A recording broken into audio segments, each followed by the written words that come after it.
জনজাতি সংরক্ষিত পেকুয়ার জলাজন্মে জয়নগর কেন্দ্রের একটি ভোট কেন্দ্রে পুনঃ ভোট গ্রহণের নির্দেশ দিয়েছে নির্বাচন কমিশন।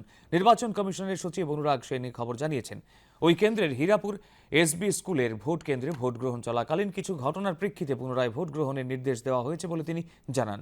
আগামী 16 এপ্রিল সকাল 7টা থেকেই ভোট কেন্দ্রে পুনরায় ভোট নেওয়া হবে।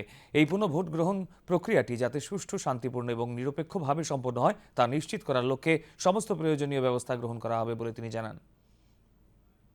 সেই পার্টিকুলার যে ভোট কেন্দ্র আছে 17/39 সেখানে আমরা রিপোলের যে চিন্তাধারা করা হয়েছে এবং সেই অনুযায়ী কমিশনার স্যার নোটিফিকেশনও ইস্যু করেছে।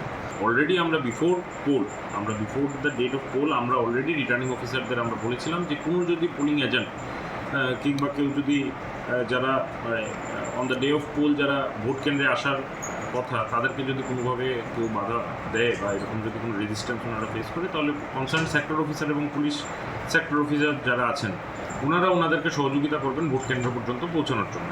এবং সেই হিসাবে আমরা কিন্তু অফিসিয়ালি কমিউনিকেশনও করেছি প্রত্যেক রিটার্নিং অফিসারের কাছে এবং অনেকটাই সেটা কার্যকরী হয়েছে। আমরা যে বিভিন্ন এনকোয়ারি রিপোর্টে দেখতে পেয়েছি যে পুলিশ সেক্টর অফিসার বা আমাদের সিভিল সেক্টর অফিসাররা ওনারা ভোটারদেরকে বিভিন্ন ক্ষেত্রে কিংবা আমাদের পোলিং এজেন্টদেরকে নির্দিষ্ট পোলিং স্টেশনে পৌঁছে দিয়েছে।